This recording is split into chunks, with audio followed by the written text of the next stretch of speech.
हुतात्मा दिनी सांगलीत काँग्रेसचे गांधींना अभिवादन. गरिबी हटाव आणि महिला उन्नतीसाठी गांधीजी झटले. पृथ्वीराज पाटील. सांगली लोकशाहीचे खरे रक्षण करायचे असेल तर भारतीय सहिष्णू झाले पाहिजेत. सांप्रदायिक सद्भावना वृद्धिंगत करताना बंधुभाव महत्त्वाचा आहे. सत्याग्रह हे सत्य आणि न्यायाने हक्क मिळवून देण्याचे साधन आहे.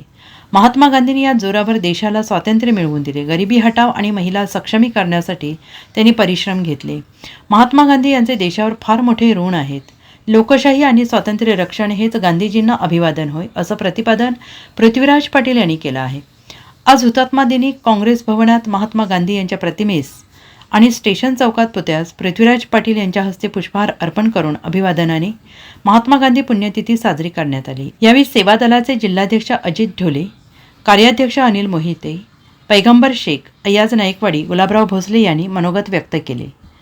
स्वागत आणि प्रास्ताविक मौलाली मोंटमोरे यांनी केलं आणि शेवटी आभार विठ्ठलराव काळे यांनी मानले.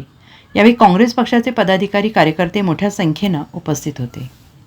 Bureau report, SBN Marathi, Sangli.